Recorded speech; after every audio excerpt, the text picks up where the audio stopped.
So it may not sound very exciting because a lot of it is desk work when I'm at office. So I'll be signing files and I'll be meeting people and doing my own work, like, completing manuscripts, writing proposals, signing, other documents. So it's not terribly exciting, but I also have a cat who lives in my office. So she occasionally takes me out for a walk. So, okay. And the campus is extremely beautiful, the SACON campus. So it's like being in the wilderness. Okay. So are there any current projects that you're working on, and would you like to share a few details about the current work that you're doing at SACON? So currently, actually, because of the lockdown and, we didn't really take on major projects because we couldn't go to field and most of our work is field based. Well, I was completing projects that we had taken on earlier. And that was, one was on 3 species of owlets, and there's a forest owlet, which is endemic to India, to central India. So that's one project that we are working on. And of course, I continue working on cats, but with secondary information. So I have a group of, international collaborators, and we are collating information from projects that were already completed and we have a lot of data on. And so, these are the kind of projects that I'm working on now.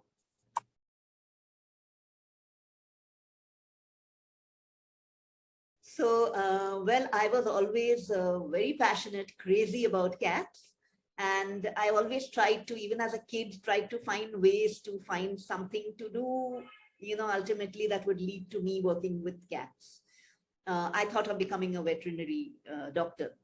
Okay, and then, but finally, when I was in college, and one of my lecturers, he is also a wildlife scientist. And at that time, he wasn't, he was teaching me. And he saw my enthusiasm for animals and wildlife. And he says, why don't you join this course at the Wildlife Institute of India? That was the first master's course. And yeah, well, I was always sure I would join, I would want to work with nature and animals. And cats was an even bigger bonus. Well, I didn't have a fixed career. I didn't know about this entire wildlife ecology or something because, it wasn't, we didn't grow up hearing about that as a career. And in fact, many people told me you must be crazy if you want to go to the forests. And, it was something very new then. So I thought I'd become a vet, which was the closest, and I wanted to become a wildlife vet.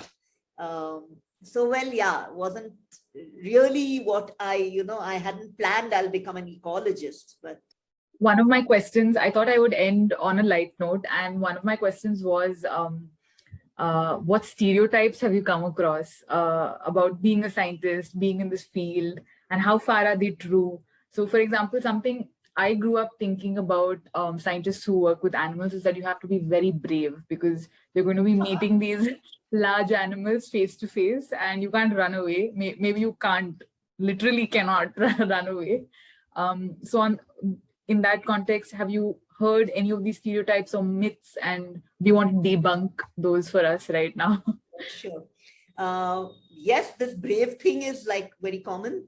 And I think it is so naive coming from, a city person, because they think that I would much rather face a tiger than face a gang of thugs, or being a woman. I think I am far more afraid of living in a city and moving around at night than I would ever have been moving around in the forest in the night. Because I study cats, I had to go out in the night a lot.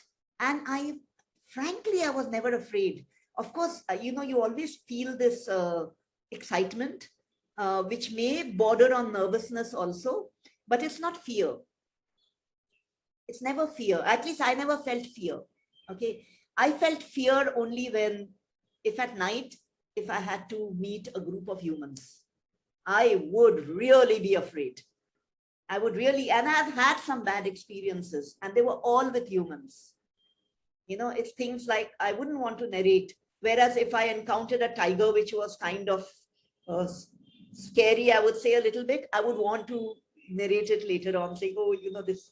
But I think I would trust them more than I would trust people.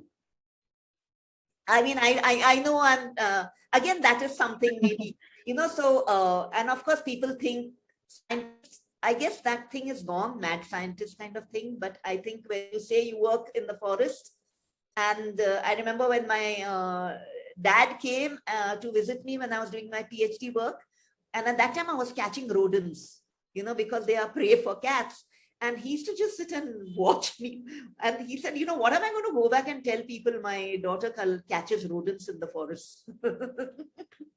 I have to collect cat and I have to catch rodents. And I have to have a very good time. So Okay. none of which is associated with normal work, 9 to 5 work. You don't go and collect, animal poop or